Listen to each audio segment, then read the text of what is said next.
Good afternoon, ladies and gentlemen. Welcome to the session. My name is Gwang-jo Kim. I'm a professor of education at Gaimyeong University. I was a former deputy minister of education prior to joining Gaimyeong University. Well, the topic for this particular session is the world's role in bridging disparities in education and knowledge. As we all know, we are living in a very turbulent world. As we witnessed yesterday, we have seen a leadership change in the strongest nation in the world. And also, we are going through a difficult time in terms of finance and economy. And we are not sure what the future will bring us in terms of the quality of life for all of us. So in my view, one of the most pressing problems of today's world is disparities in wealth and opportunities for quality of life across nations, across societies, and across individuals. Although living standards have risen dramatically over the last decades, and yet 1/4 of the world population is still living on less than $1.25 per day, according to the most recent statistic. The more problematic is that the gap is even widening rather than decreasing. So what education and knowledge can do about this? Education and knowledge is strongly associated with this widening gap of wealth across nation, across individuals. And if you look at the the distribution of education opportunities, again we see a huge gap between the richer and poorer regions of the world, and rich countries and poorer countries. But Korea, my country, is very fortunate in terms of using education and knowledge as an engine for economic and social growth over the last 3-4 decades. Now, I think it's time for Koreans to share its experience and knowledge with their colleagues from abroad the world. Bearing this in mind, before I get started, I would like to raise two important questions. I hope the distinguished speakers would keep this in mind. The question number one is, what more can be done by international community in terms of reducing the type of disparity that I just talked about? And number two question would be, how can Korea do more to qualify as a real donor country? I think raising this issue is important in terms of talking about the topic that we before us today. Without further delay, I just want to introduce briefly a distinguished panel of speakers for today's session. Mr. Yuko Sarvi from Asian Development Bank,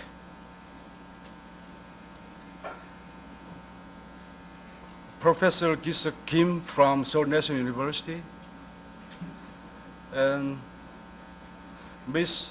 Vanita Kaur from World Bank, based in Delhi, India. And we have two discussants, Dr. Hyun-sik Jang from Korea Association of International Development Cooperation, or otherwise known as KOICA. And lastly, Dr. Young-yeol Choi from Korea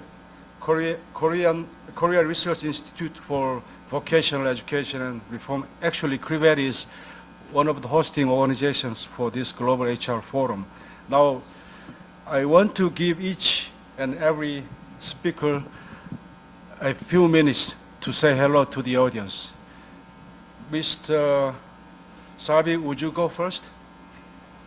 Yeah, 1 or 2 minutes. Good afternoon, everybody. I'm very pleased to be here and grateful for the invitation. I'm at Asian Development Bank responsible for ADB's policies and strategies for assistance, finances and assistance in education sector in Asia Pacific region. And before joining ADB, I was working in Africa and Asia in various projects and assignments in development of education, and also in a management consultancy organization. I have found with this forum topics in this forum very wide-ranging and very interesting indeed, and happy also to be present here where we are focusing on a very important aspect of human resources development, the disparities and how to narrow those. Thank you. Thank you. Professor Kim? Yeah, I will say 1 minute. This is Ki-seok Kim. Many Korean colleagues and friends, even international scholars, call me Korean Bill Clinton. I don't have any intention to reject that nickname. I'm now working as a co-chief field officers of a brand new civil society organization of what we call Educators Without Borders. We share the same spirit of humanitarianism with educators without doctors. And I'm very happy to be here to learn from the distinguished scholar from the Asian Development Bank and World Bank. Two World Bank men and women, I'm scholar, but I'm just a scholar. I love to act something, praxis. Thank you very much.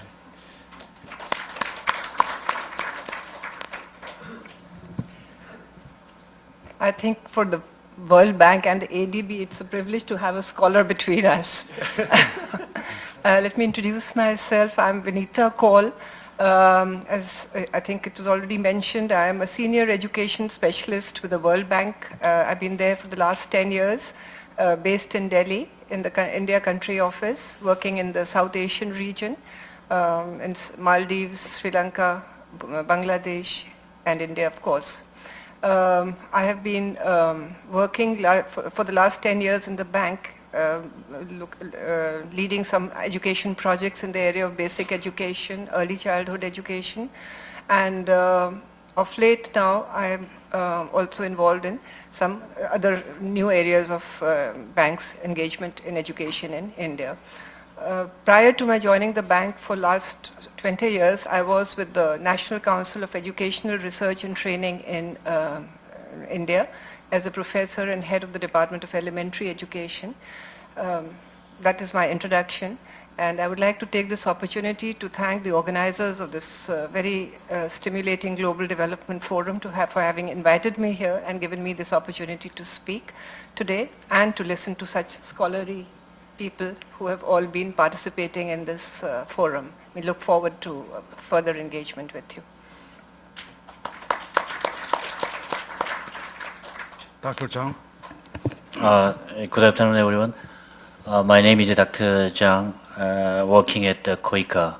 Sometimes people confused between KOICA and KONICA, but we are not the filmmakers. We are a government agency implementing grants and the technical cooperation for developing countries. I think this is a good opportunity for us to discuss in detail regarding the issue which Dr. Kim raised, how to reduce disparity of education divide or something like that. Thank you very much.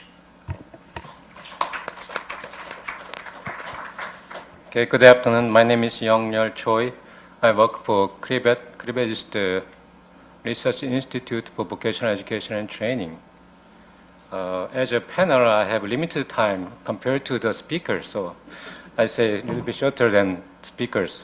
I've been conducting researches on the vocational education area in developing countries for a couple of years, and then I'm so glad that I can be here, and then I'd like to get some insight, as also you can get an insight how to make better cooperation with developing countries in education area to narrow the gap of inequality through education. Thank you.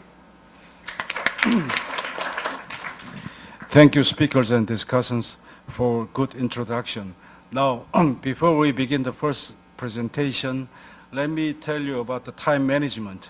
I'll give each speaker 15 minutes for their presentation. I'll be very strict on time management, so be careful not to extend your presentation. Now, for discussants, I'll give each of you just 5 minutes, so make it terse and to the point. I do this because we need some time for the floor, so that we have more lively discussion on the topic. I would say maybe 15 to 20 minutes for question, answers, and comments from the floor. How about that? If you agree, please.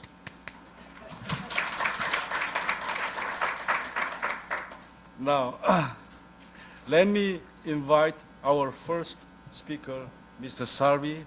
Would you come forward to the podium? Thank you.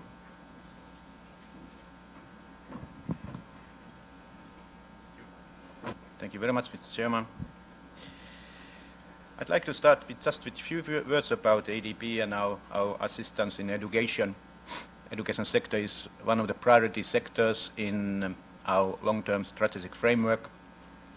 And since the time ADB has financed education development in the region, we have financed altogether in the tune of $7.5 billion in Asia-Pacific region education projects.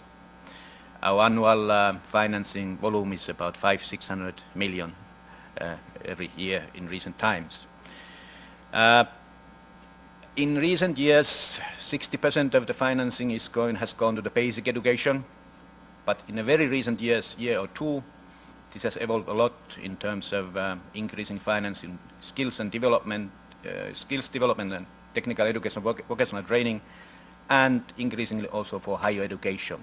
So this is the reflection of the evolution of the demand also in the region. When basic education is more and more being satisfied, at least in terms of enrollments in the region, there is pressure to go to the higher education, higher levels of education in terms of financing in developing member countries in the region. I'd like to start this with two concerns, drawing from the recent study which we published in July, a comprehensive sector study in education which we prepared for the purposes of our developing member countries and also for the purpose ourselves. We feel that we need to adjust our strategies in education, assistance strategies, as the demand evolves. So that's the study is about. First of all, the region is becoming, as the chairman also mentioned, more and more the gap is increasing, is less and less inclusive. The gap between rich and the poor has widened and is widening within the countries and region-wide as well. At the same time, there is a lack of adequately educated and trained workers, which is an increasing bottleneck for growth and economic expansion in the region. This is not only anymore the issue for multilateral companies operating in the region, but also for domestic local companies which are aiming to expand over their borders, their operations. How to reconcile these two? On the other hand, there is a need to expand economic expansion and further develop the education systems to meet that demand. On the other hand, education system needs to be also become more inclusive. The access needs to be more equitable if we want to have a broad base of pool for talent search. I'd like to do some overview of this study in 15 minutes, and further details I can respond to the questions, and the study is available at our website as well. Quality, as has come up in many sessions in this conference also, quality is a critical issue in the developing member countries in the region. On the other hand, there are the definition of the quality and the relevance of skills is a challenge. There are various perspectives on this and various views by various stakeholders. How to define the quality and relevance of education in various contexts of the countries. While there are high enrollments in basic education, which is above 90 average in Asia-Pacific region, this masks disparities. There are very many countries where the enrollment is really still quite low, and even in those countries where enrollments are high, 90% or so, the last 10% out of school includes mainly students, pupils, children from disadvantaged groups. So the disadvantaged groups, poor children from other disadvantaged groups, they have not benefited as they should have from the high enrollments.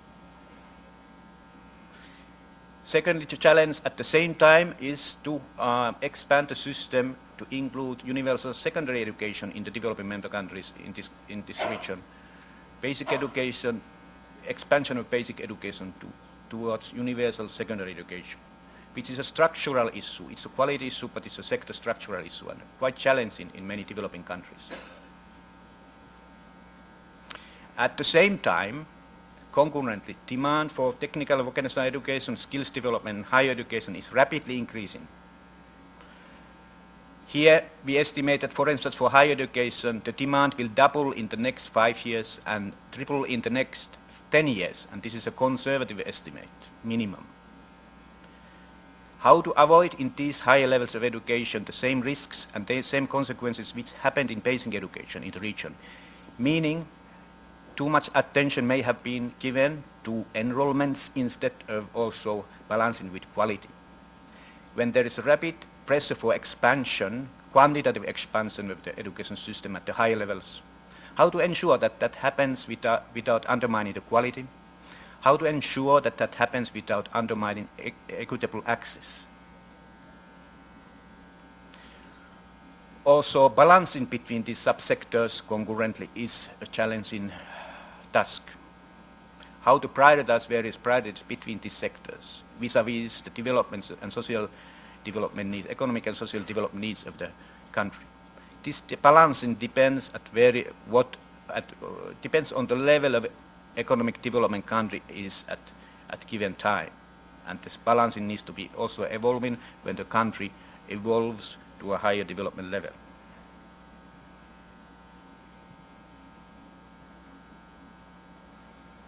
Partnerships, financing arrangements with wide stakeholders, including private sector, is coming forefront very strongly. Not only from the terms of cost efficiency, but from the terms of relevance for education. And here, for instance, what Korea can offer from their experience as a partner in developing the rest of the region is very important. As I mentioned, it's not only important for financial sustainability, but even more important for the relevance of education. That the industry, private sector, labor market representatives are involved in education sector development. However, partnerships, there's a mixed experience at the moment. It requires very good regulation. It requires definition of the roles and responsibilities of various partners. This seems to be very much the area which needs improvement and capacity development in developing countries at the moment. Partnerships with a more loose framework don't succeed, but they are important. So defining the partnerships in the context of the country and roles and responsibilities of various partners is increasingly important. Let's look at each subsector briefly. In basic education, not only equitable access, good quality, but also completion must be, all three must be together. We still face the situation in the region, in many countries, developing countries in the region, 4 or 5 students out of 10 who enroll to basic education do not complete it. Too much attention maybe has been put on the access because of the framework of Millennium Development Goals, and too little maybe to the issue of completion. If the completion rate is so low, you can imagine what is the consequence at the high rates and so forth. And youth unemployment without skill, youth with skills, the amount of youth with skills increases. Similarly, from the lower levels, the correlation between early childhood education literature to the success in basic education is very clear. And this needs to be more targeted in the region as well. Those who have early childhood education are likely to succeed in higher education, basic education and further education more. The synergy between the sector, between various subsectors within the sector, is usually not there. These seem to be quite a lot often developed as separate entities without real synergies and holistic plan for the sector. So that kind of sector-wide planning where the synergies of these subsectors are fine-tuned, including with the lifelong learning, is very important. A bit key issues of TVET, technical vocational education and skills development. It's important to define the roles here. Increasingly, there is a need to separate the issues, to separate the role of who is making the policies. If the government is making the policies, government don't necessarily or should not be the training provider. Increasingly, the training provider should be the private sector or semi-private entities. Separate the policymakers from the training providers, which is not yet the case in developing countries. Governments tend to prepare the policy and tend to also to run the training institutions. Focus on standards, outputs and flexible competency-based training. Currently, focus is on inputs. Training is long and quite rigid and costly, and output is graduates whose skills do not match the labor market needs. Partnerships with industry, employer organizations in TVET skills development is increasingly important. How to leverage these partnerships, I think Korea has a lot to offer from their experience. Informal labor market needs increasingly attention in skills development. In most developing countries in the region, most of the youth in these countries will never have a salary job. There are not enough salary jobs in government organizations or private sector organizations for these youth. Therefore, informal labor market, self-employment, skills for self-employment is very important, and therefore our strategies are increasingly focusing also on informal labor market and how to develop skills for those. Labor migration within countries and between countries. In China, as an example, at least 10 million laborers migrate every year from the rural provinces to the southeast. In various countries this has different dynamics, and between countries it has different dynamics. But increasingly the governments are looking for assistance for developing skills for two labor markets, the domestic labor market and sub-regional, regional labor market for exploitation of human resources. How to balance these efforts and how to also balance the resources for these efforts. Focus on trainable workers instead of finished skills. This is becoming important, increasingly important.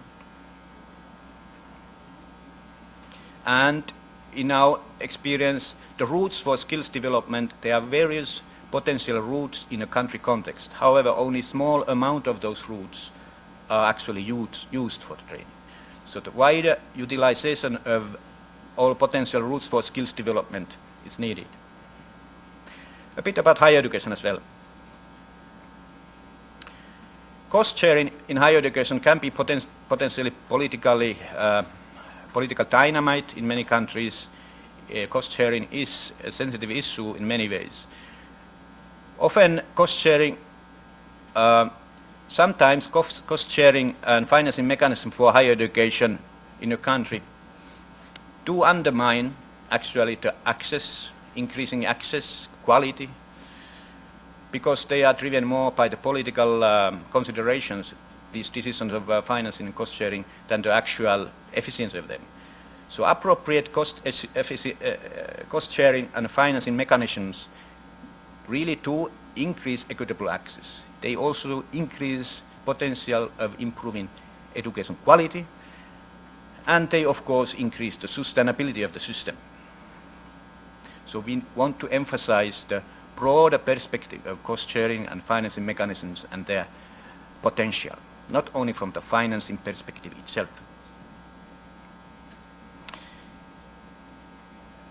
National and sub-regional higher education hubs, cross-border cooperation, regional, sub-regional cooperation is also a trend in the region, and I think that is also where Korea can provide a lot of contribution. However, the experience at the moment is quite mixed. How foreign universities from the West have established their branches in the region, or otherwise cooperation arrangements have been set up. Some of them have been successful, some of them have not been really successful. So there is a need to further explore what is the potential and what is the good mechanism to work to promote this approach. And it also provides clear potential, but there are these challenges which need to be worked out. And finally, from the higher education, I'd like to also highlight higher education as its role in promoting science and technology. While this is important, too often in developing countries, this is seen in a narrow manner, meaning higher education as a sole way of contributing to the science and technology.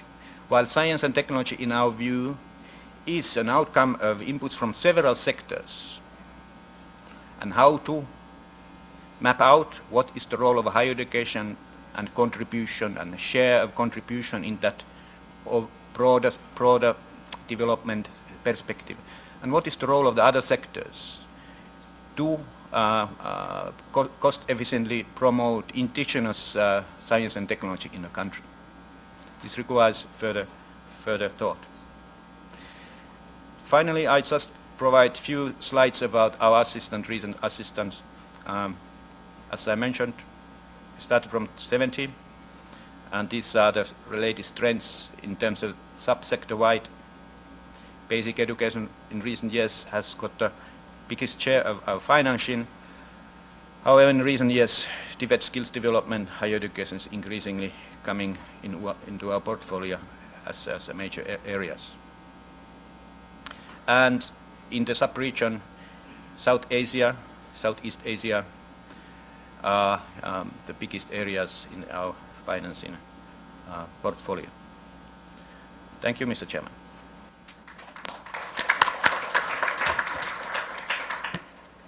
Well, thank you. ADB's sector strategies and issues with us. Now, I just want to invite Ms. Venita Kaur to the podium.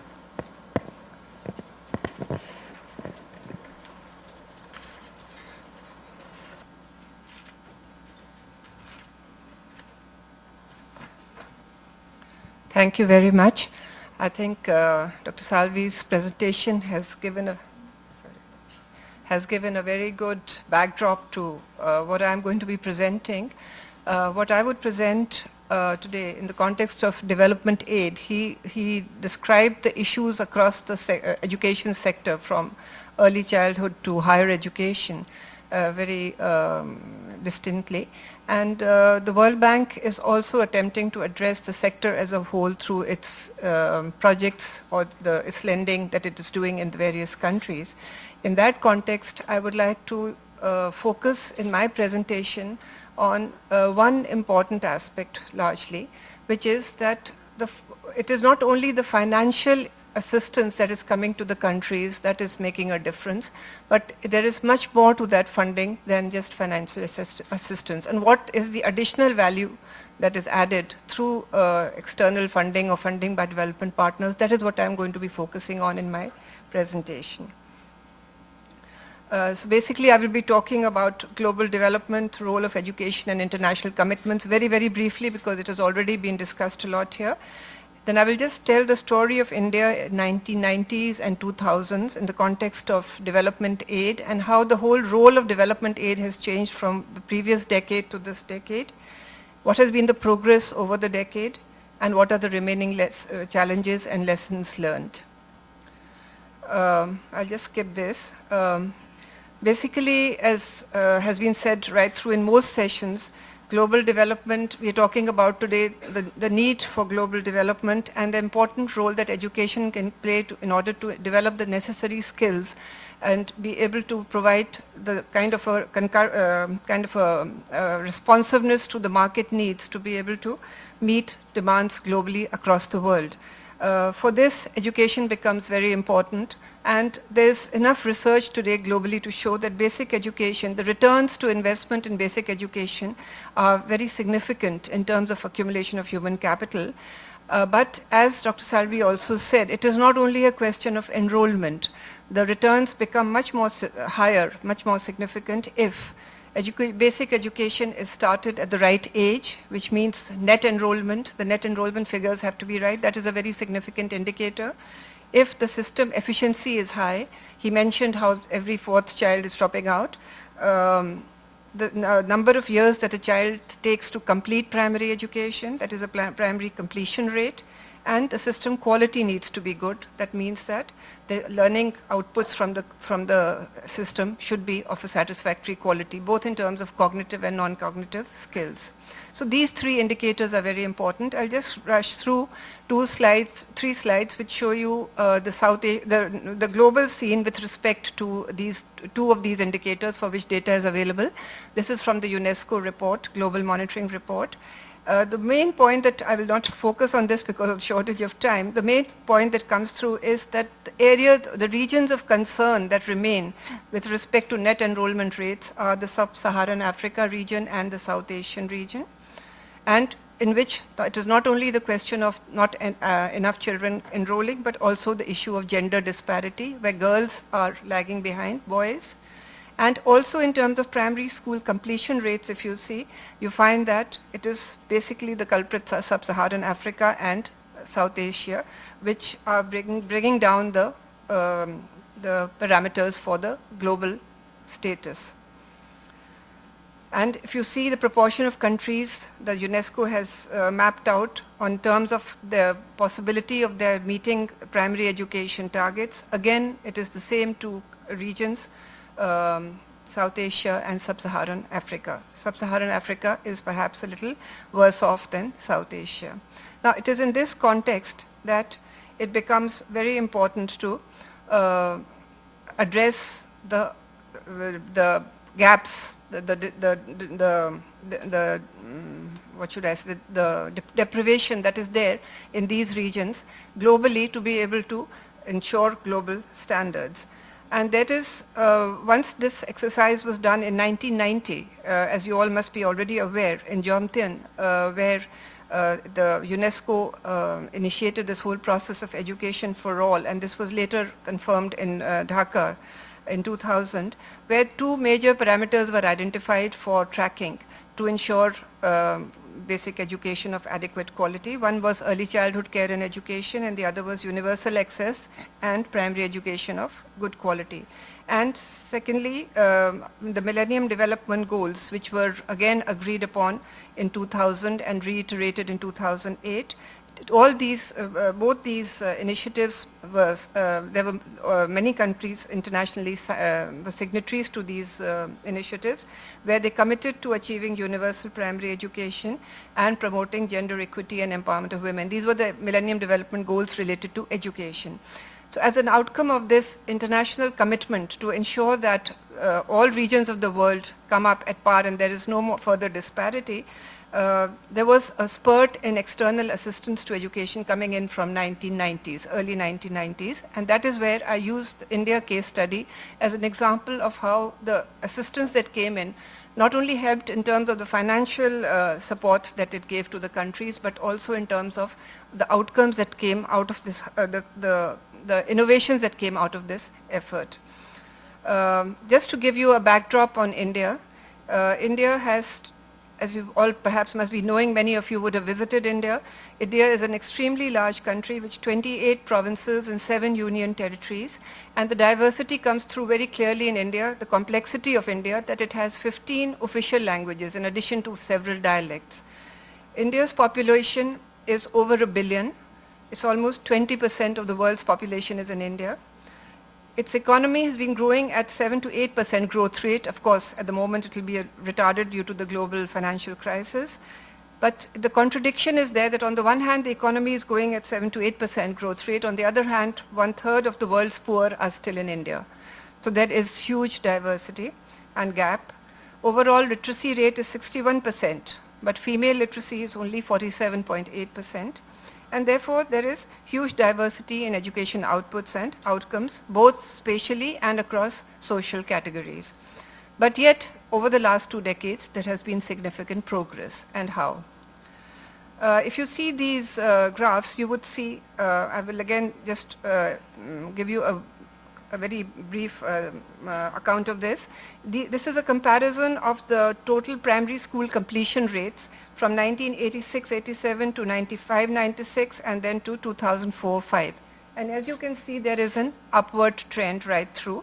This is for the primary stage of education. If you look at the upper primary and moving on to secondary, in the lower graph, again you can see the yellow one is the latest, that is 2004-05.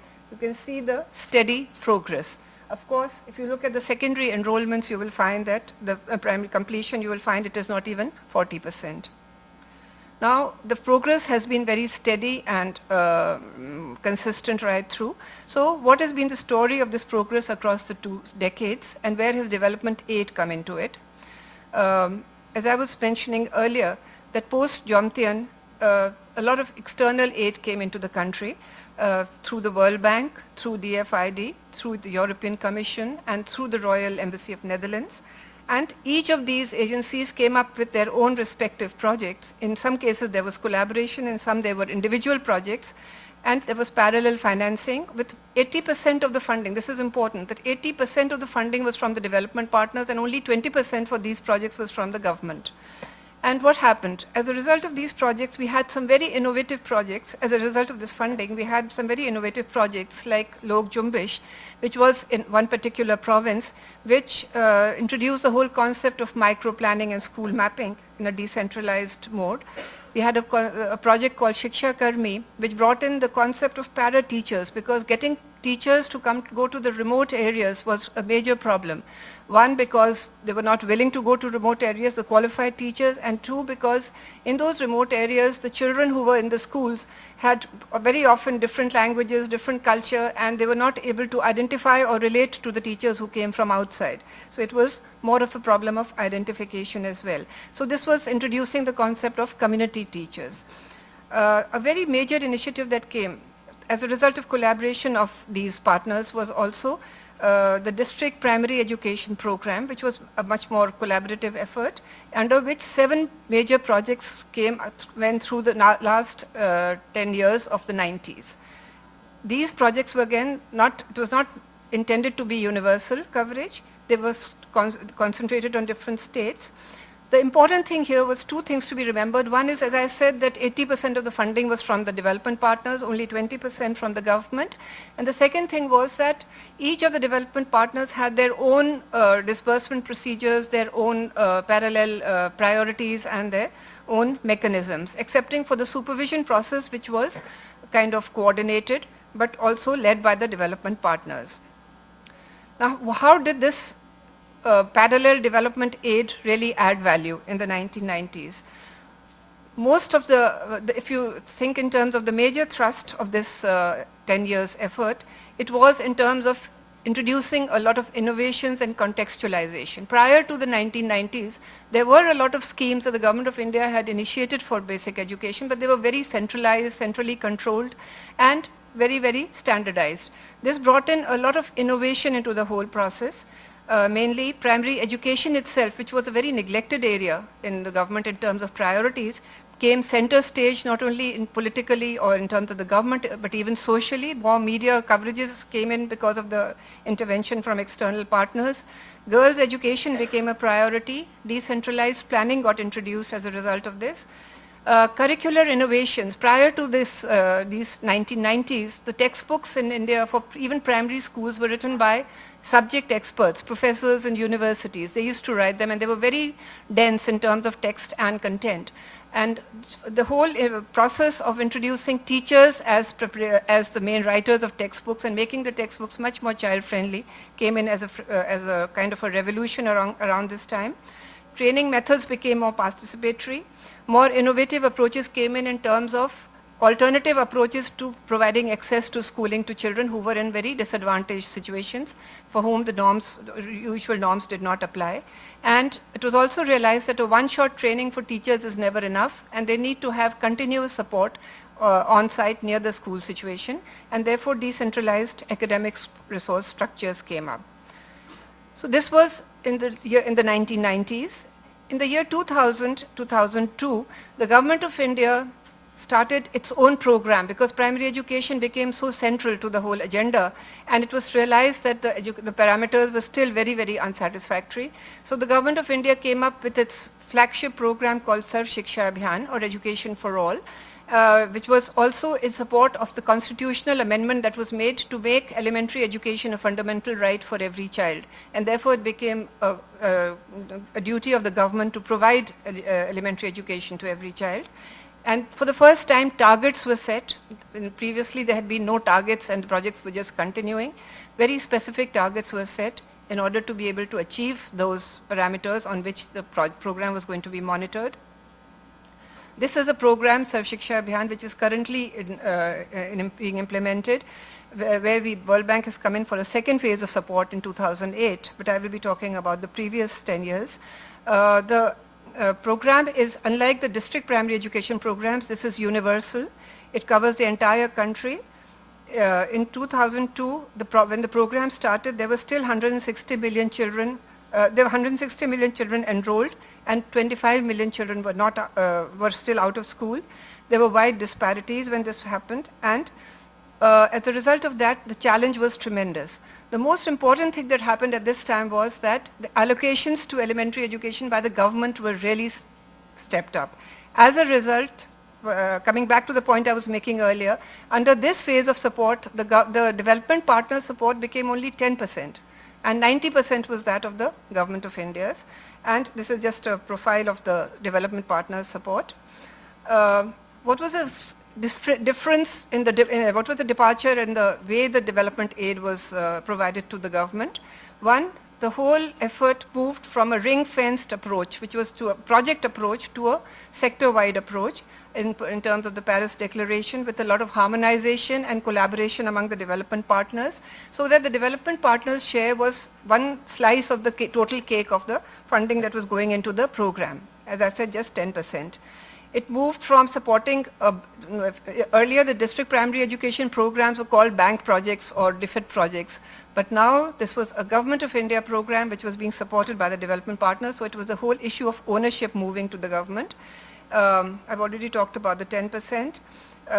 Very interestingly, the World Bank has always been very particular about using its own procedures, fiduciary procedures, its own mechanisms in order to monitor and ensure the implementation as per the government's World Bank's procedures.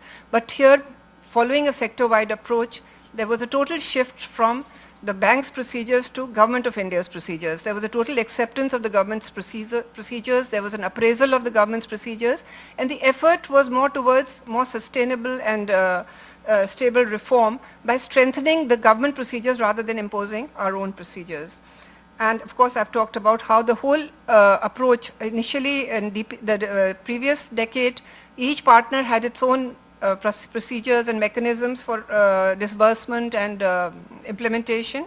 Here, the entire thing was complementary and harmonized with common disbursement procedures, common monitoring mechanisms, common supervision processes. How did this add value? With just this 10%, this is the point that I would like to emphasize, with just this 10% additional funding, where did it add value? It brought in much more focus on outcomes rather than just program implementation, and with the bank and the development partners coming up with a good stringent results framework. This was adopted by the program and used across the program through the central government and the state governments. So this became a common results monitoring framework. The rigor came into the monitoring of not only the sectoral aspects but also the fiduciary aspects, and wherever there were gaps found in the system, they were strengthened, so the government's procedures became stronger. There was more active participation by the government. Earlier, the development partners were leading the supervision. Now the government was leading the supervision process and the development partners were only partnering with there. A memorandum of understanding was signed between the development partners for this kind of harmonization and collaboration. And of course, a lot of international knowledge and technical support was brought in through this 10% funding. What has been achieved under this? Even the disbursement formula that was adopted for this part of the funding was more expenditure driven. As a result, what happened was that our credit, which was for 4-year period, was dispersed in only 15 months, so that our project closed in 1.5 years, and the outcomes were also very significant. The enrollments reached 94% or 187 million. Number of out-of-school children dropped from 25 million to 7.4 million, which was much beyond the target. The dropout was reduced by 7.6 percentage points. Equity gaps were narrowed. Transition rates improved from primary to secondary, but the learning levels were still low. The quality of education was still an issue. So the remaining challenges now are to reduce the dropout and increase attendance rates, because as Dr. Salvi also said, enrollment is not the whole story. The important thing is to get children to come into school and to learn. So, and these are not only linked to quality, but they are also linked to other multi-sectoral aspects such as health, poverty, and so on. So there is a need for a more comprehensive approach to address these issues. Learning levels need to be enhanced, especially in terms of addressing the classroom pedagogy, which tends to be still very traditional. Learning assessment, which has to be improved. There's need for a continuous learning assessment. Improvement in the governance environments to be able to ensure teacher motivation, teacher accountability, and teacher competence. The key to the whole process is teachers, and there is need to do much more in that direction in the public sector. Also, to some extent, bring in the hardest to reach that are still out. In terms of pedagogy, the major shift would be to make a shift from rote memorization to development of higher order cognitive skills and socio-emotional skills, which require a shift in pedagogy. And a very significant demand, which is coming from the community, is the demand for English as a link language. And there are not adequate facilities to teach English to all children. And English being a link language, especially with the complexity that is there in India with 15 different languages, it becomes very important and even to have any kind of a significant role globally. Some lessons, I will just end with this slide. So major lessons that we learned from this whole approach. One, again repeating what Dr. Salvi had said, that to achieve universal completion, one should not be sequencing access and then quality.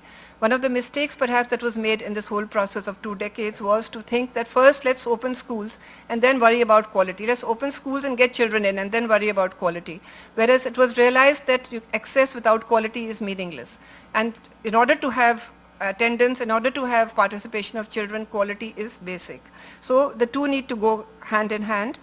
As I've already said, the challenge of inclusion, it cannot just be addressed through sectoral approach, but requires a multi-sectoral approach related to poverty, health, nutrition, because there are many factors that are determining children's participation and continuation in school. In order to be able to do anything at the scale at which is being done in India, as with 35 states and union territories, it is very essential. It's not possible to have any kind of a monitoring mechanism that can be imposed from the top, and there is a need to have much more of empowering of the community and parents, and this effort is being done, but needs to be scaled up much more, because good results have been found where the community has got involved. But in order to do that, there are two very important essentials there, which we have realized. One is sharing of information with the community, so that the community knows what the school is delivering and what it should deliver and to what extent it is delivering. And the other is to have some sort of financial devolution to the communities to really get their involvement. And we found that the school construction, for instance, is entirely left to the communities, and the funds that go to them really get them interested and involved in this process. And coming to the question of where Korea can help, I'm just jumping into that. One of the points that I have, I think peer learning was found to be a very effective stimulus for reform through sharing of experiences across states and districts.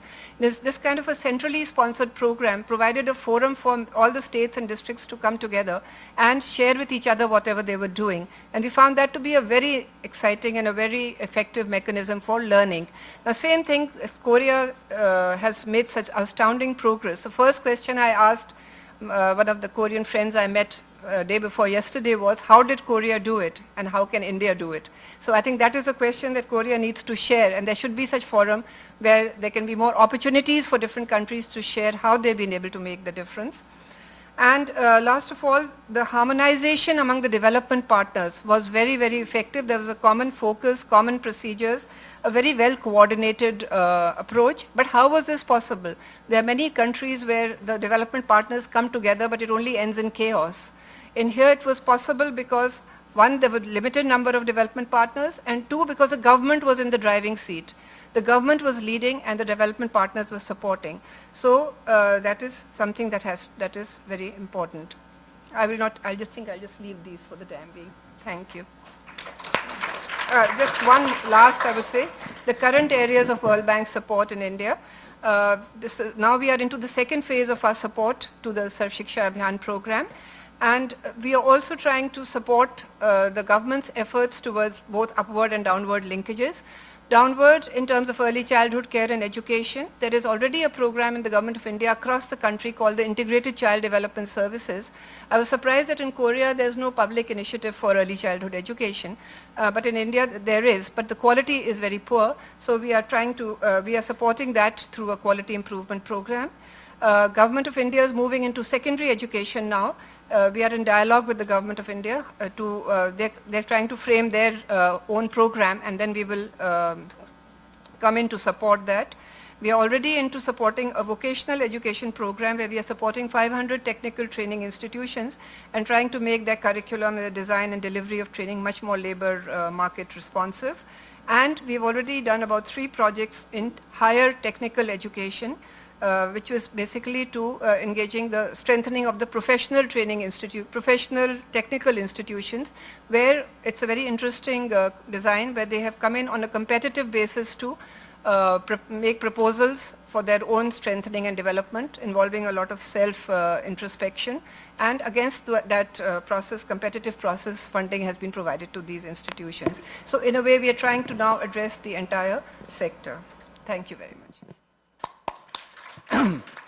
Thank you very much, Ms. Kaur. I didn't stop you because you raised so many interesting issues and you shared with us valuable lessons from Indian experience. Thank you so much. Now, we heard from 2 very powerful donor agencies, World Bank and Asian Development Bank. I think it's time for us to hear from Professor Kim. By the way, Professor Kim, I used to call him Professor in Action. Professor Kim has been very active in terms of promoting education for people living in a very underprivileged conditions, particularly in countries in Africa. So please welcome Professor Kim. Thank you, Mr. Chairman. Mr. Chairman raised 2 questions to all of us. I will specifically address the second one, how Korea can do, not just a recipient of the foreign aid, but the new phase, new history, a donor, especially not just giving the money, but in addition to ODA fund, how can we give our knowledge about how can we develop Korean education to other fellow countries? Why Korea? We rise up from the bottom, the nothing, from the total ruins. And then we, from 1945 until very late recently, we are a recipient of many foreign aids. However, we reconstruct our economy and political system. These two, economic expansion and political development, cannot happen without proper provision of education and training for the whole Korean people. We have very serious crisis in 1990, late 90s, what we call financial crisis, coming from the Indonesia, Thai, to the whole Far East Asia. We overcome them. How? Investment into education and training, research, and ICT. Now, Korea transformed herself from a recipient, from borrower, the foreign aids, to donor. I will share this story to you. And now we all know that we have another crisis coming from the Wall Street, not Main Street. However, we are well ready to get over this new global financial crisis led by Wall Street through very robust education and historically proven education training system in Korea. How Korean people join this humanitarian and historical act of fighting against poverty. I will separate two. One is private sector, the other one is public sector. Let's start from the public sector. We're going to be a member of the DAC of OECD. I sincerely hope that we can reach the average of DAC member, meaning 0.3% of the GNI. And then COICA, we hear from Dr. Jung. From COICA, we are offering ODAs. And then the former president, when he traveled around Africa, he made it clear that Korea will join the ending poverty in Africa, what he called KIAD. And thanks to many high-level officers of the Ministry of Education, we start make Korea Fund, Korea Trust Fund, Unesco, and World Bank. I should mention that Dr. Kim, the chairman, his sincere and very strategic effort made it happen. What happened? Korea Trust Fund in two areas. How much is it? Dr. Kim, how much is it? You don't remember. He made the whole thing up, and he couldn't remember, right? He's not a man of a bank, right? He's a man of a scholar and dedication. Two, fund. Poverty reduction for East Asia and Pacific, $15 million. And ICT for development, another $15 million. So here you can see Jim and Catherine made a very clear comment what Korean people are doing. I don't think this is the last one. This is just the beginning. We are going out to reach our hand and work with the international organization, and we'll do the same thing again. Breaking news from November 4th, quite new, right? When the Mr. Obama became President of the United States, the same day, Korean government have already known the whole world that Korea will join Millennium Village Project, meaning $800 million for two small, very small country in sub-Saharan area. We see Saak, Jeffrey, Mr. Ban, and the new president of COICA. They are making progress. Private sector, many things. The SK has cited recently its service to the victims of a Chinese earthquake. This is not the whole story, it's the beginning, the new. And then here comes my organization, EW4. The three goals, IFA and end poverty and combat against HIV and AIDS. There is another one. This very humble person make a very interesting case. He became the spiritual origin of what he call 새마을 movement. And that the movement is transporting to 10 countries. For example, in Sukabumi, Indonesia, I was there. This is very historically important. March 29, 2000. What's the day? There's a tsunami attack Aceh area. I was there. Why? To opening Canal for Moscow, Indonesia. Two challenge.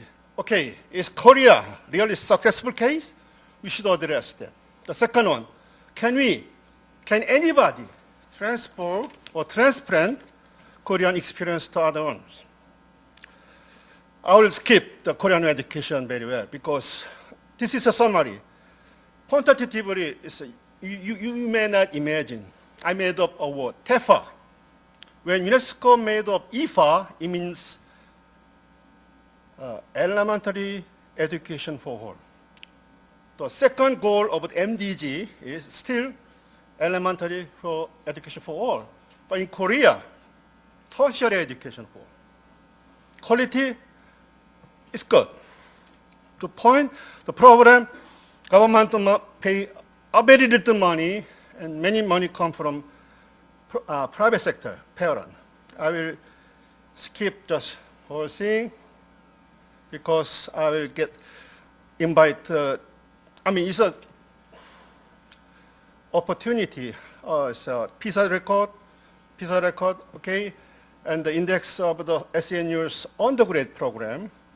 And then this is the doctoral program ranking. 31st, when we use index of SCI paper, and then we just take account of how much we put. SNU is very competitive with Harvard, Berkeley, or Tokyo University. Money coming from the private sector. I will skip that. Okay, can we transfer or can we share our experience to other culture without being another new member of cultural or imperialist? I said yes or no. We have to be very careful. We rather run from the two internationally great scholars, not from United States or United Kingdom, but far from the center, from periphery, like Tanzania or Brazil. This is Mr. Nier Mualimu, is what they call the great teacher. His idea, education for self-reliance. We all know that. Don't let people have fishes. Rather, let them learn how to catch fish.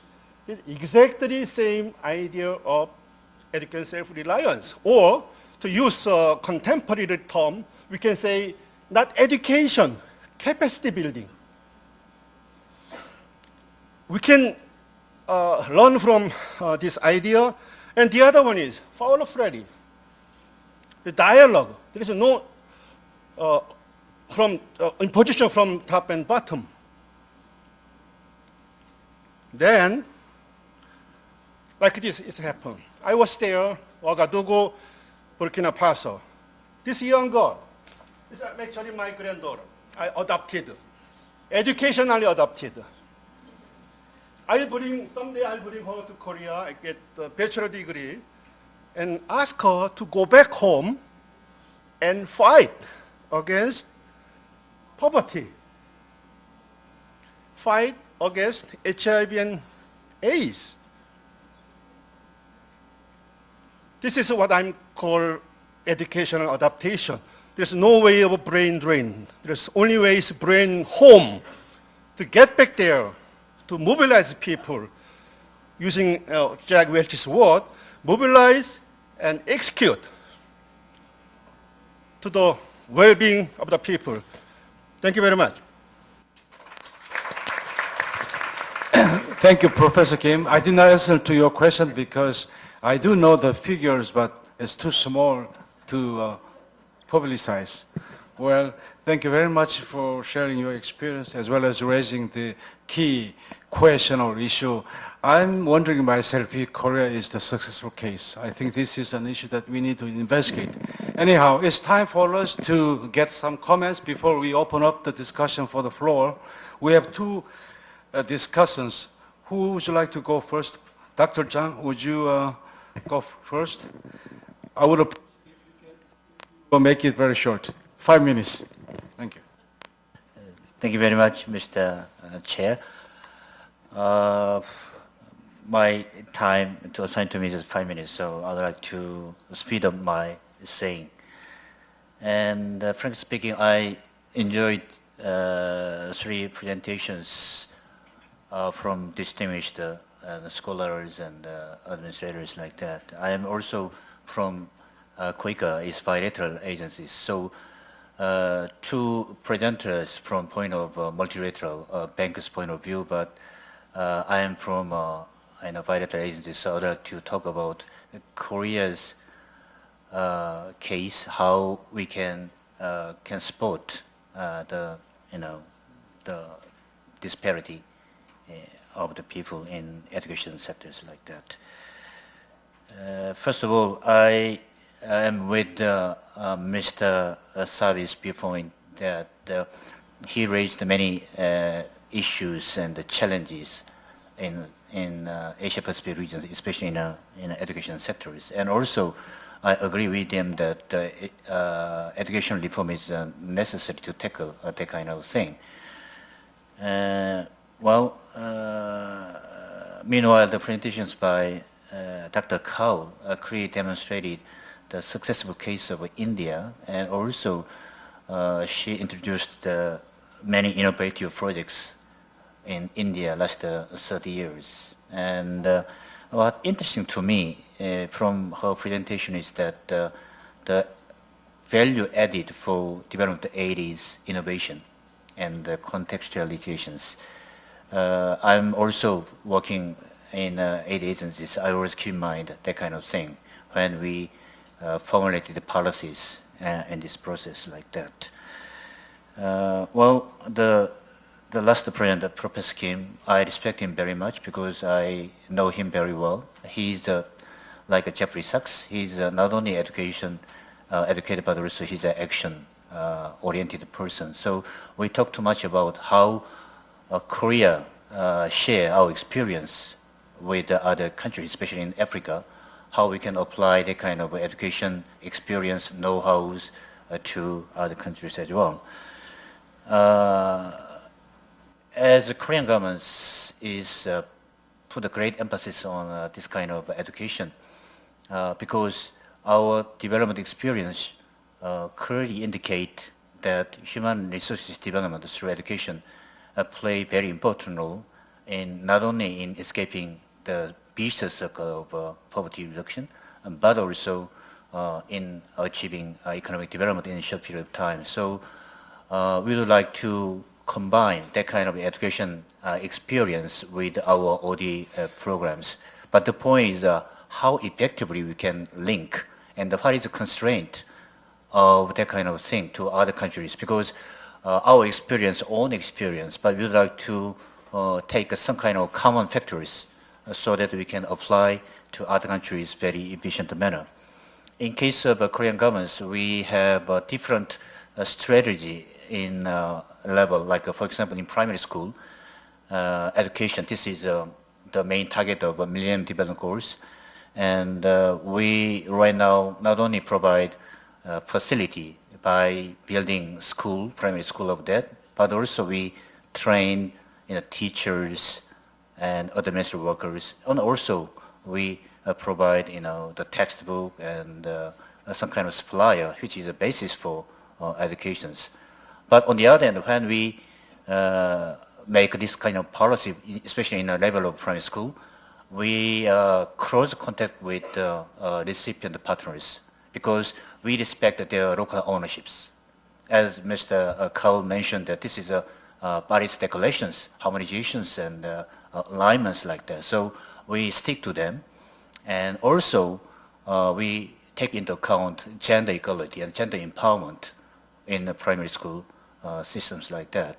On the other hand, in level of vocational training, we have very good knowledge and very good experience in 1960s and 70s in a process of industrializations. Therefore, we would like to combine that kind of vocational training programs with ODA programs, not only providing or constructing vocational training center, but also we provide softwares. For example, we have good programs in license qualification examinations to apply to other countries, or sometimes we have consulting services to the other countries, especially in capacity building of their education field. Lastly, in case of higher education, so we are not yet reached to the kind of thing, but we are willing to share our softwares within higher educations, especially in knowledge sharing and knowledge management and reform of universities, especially in science technology fields like that. But frankly speaking, in Korean government through COICA, we are focusing on two things: primary school, which is the basis of Millennium Development Goals, and secondary, we are focusing on vocational trainings like that. So that is my brief comment, and I hope my comment will be a useful input to this forum. Thank you very much. Thank you very much, Dr. Zhang. And lastly, we will have comments. Dr. Che from Quebec. Dr. Che. Thank you for the impressive presentation. As we already know that education and accumulation of human capital are the essential part of the eradication of poverty and achieving inequality and for the economic growth of the nation and the people, which were evidenced by many researches. Korea owed greatly to many beneficial donors in the past. Utilizing those help and combining the Korea's hard work, Korea has achieved a miracle in the world within 1 generation.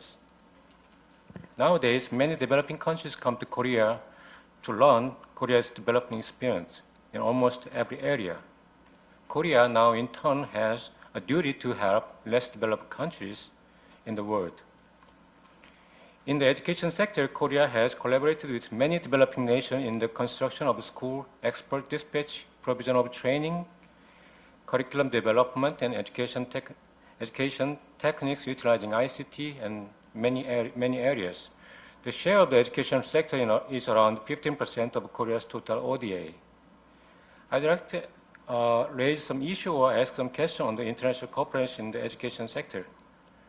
The first one is Korea is planning to increase ODA budget to 2.5 times of that of the current level within a couple of years, and educational assistance will be increased accordingly.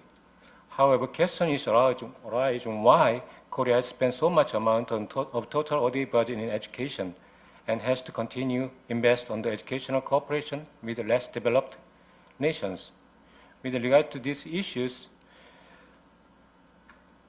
I'd like some idea about the concrete reason why education is so important compared to other areas such as infrastructure, health, environment, and other areas like constructions. Or if are there any situation or specific example that where education assistance, educational cooperation can contribute greatly. The second one is the Benita Call to World Bank. Knowing that the education budget of India is only 3% of total GDP, which is much below than that of Korea or other countries. India has invested most of the educational budget in primary education. As a result, the enrollment rate of primary education reached up to around 94%, which is almost same level of other countries or world's average. My personal opinion is that India is in the transition period to move her main focus into secondary education. I was in a symposium in the World Bank in August 2008 this year held in Indonesia. The theme was Beyond Access to Basic Education. In the symposium, World Bank was looking for issues and ways to tackle the issues beyond the basic education. Quality issues in primary education, as well as the many issues in general, vocational, and technical education secondary level, and above what discussed. India is going to redesign secondary education and vocational education. Could you kindly explain, if possible, the bank's current and future policy or strategies on the redesign of secondary education in India? I have one more question, but I'd like to finish my question at this point because the lack of time. Thank you. Well, thank you, Dr. Che, for making it very short. In a way, I pushed you because I'm standing here to close the session. Well, we have only 5 more minutes, and we have 20 minutes for break. If all of us are willing to spend 5 more minutes, we can take more questions. Would you like to do that, or we just finish in just 5 minutes? Well, anyway, I will take a couple of questions from the floor, and then I will give the chance to speakers to respond. We already have one question from Dr. Che to Ms. Kaur. So who would like to go first? Make it short, 1 minute, and tell us who you are first. Thank you. If you look at many donor institutions around the world, they go to developing countries and give educational assistance. And they are starting this effort because they believe a holistic assistance in the education sector will help those developing countries to grow. But if you go down to a deeper level and look at more specific tasks, I think the issue becomes more complicated. I think education is becoming more globalized. If you look at the EU countries, you can see examples like the Bologna process, and they are making a lot of efforts to this end. I think such efforts would be needed in the primary education sector and vocational education sector as well. And if we apply global standards to this, if we approach this from a global standard perspective, I'm sure that we can achieve an effective education worldwide, and also we can achieve some sort of global quality control mechanism for primary and secondary education. Do you agree with me in that we need to develop such initiatives? And if so, will you be willing to go forward with it? So next question, please, Harry.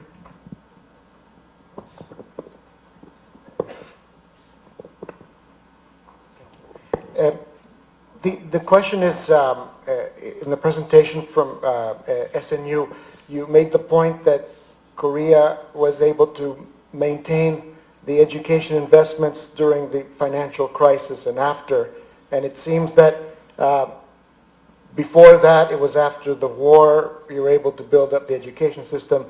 Korea is one of the few countries that ranks at the top of PISA or TIMSS that continues to improve in quality.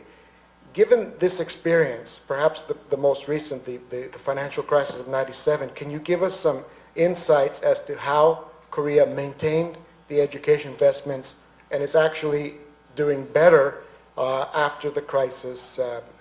And these inputs will be very useful in our time with the World Bank, in our dialogue with many of our countries that look up to the experience in Korea. Thank you. Thank you. One more question. We have several hands here. Okay, Dr. Lee from KD. 예, 발표 잘 들었습니다. Thank you very much for your presentation, Dr. Yuko Sarvi, and to Dr. Vinita Kaul. I have a question. Now, the education in Korea, if you think that, some say that we cannot say education in Korea was successful. Some say the Korean education is successful.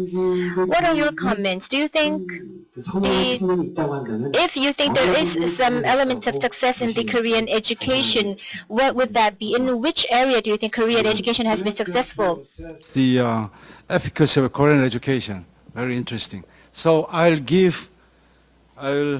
ask Ms. Carl, would you go first? Please make it brief. Yeah.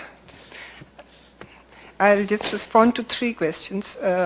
One, I think, was raised by Dr. Choi about what the bank is thinking in terms of its support to secondary and vocational education in India. This is the upcoming area of the bank's engagement with the government. And the government itself is thinking, is planning and has almost cleared a program for secondary education similar to the one that I had just presented. And the bank is interested in supporting this program. We're still in a dialogue. The approach that the bank is going to take essentially is going to be, and which the program itself will also take, is to address the same issues of access, quality, and institutional strengthening. Access is a major issue with secondary education, and this is one area where public-private partnership is being explored as a very potential medium for being able to universalize access. The government itself is thinking about it, and the bank will be most likely supporting that.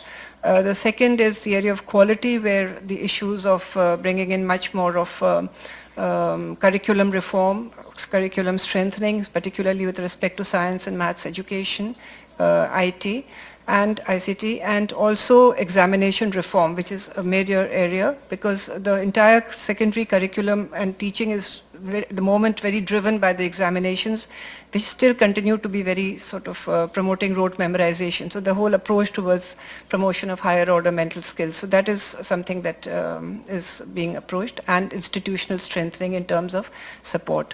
The difference is in approach which may come up is that the bank at the moment is still thinking in terms of piloting, going by the previous experience with basic education, that initially doing some innovations to be able to come up with more effective strategies, but we are still dialoguing with the government how they would like to go ahead on this.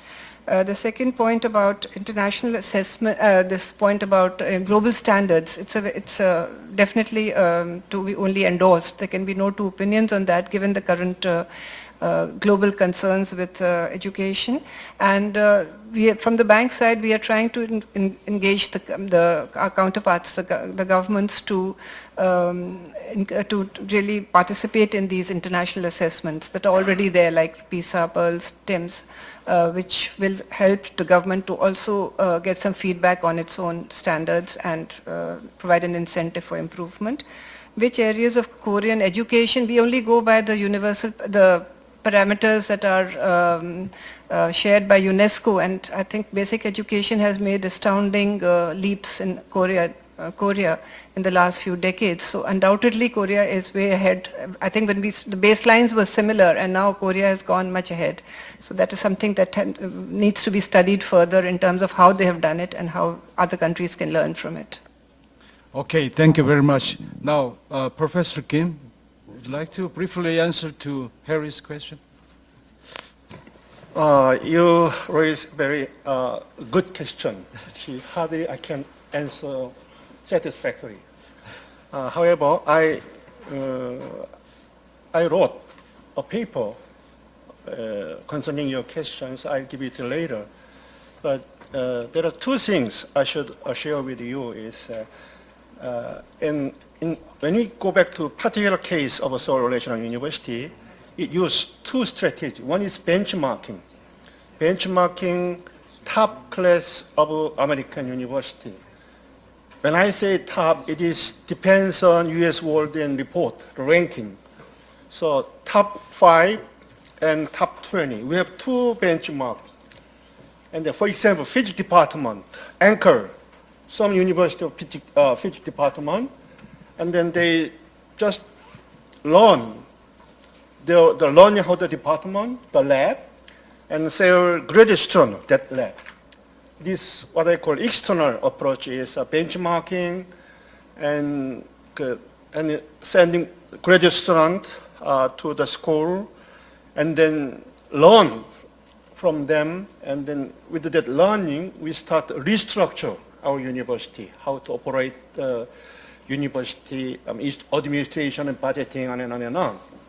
The second one, which I found one is we utilize very long tradition of strong mentor and disciple relationship. It's very long, but everybody presume that tradition has gone when we accept a Western type of university, which is not true. When you go back a particular lab of any university or any department in our university, the strong commitment, not only scholar and then graduate students. Excuse me, Professor Kim, to interrupt you. Well, ladies and gentlemen, Ms. Kaur has to leave to catch a flight. Oh. Please join me to thank her for her marvelous contribution.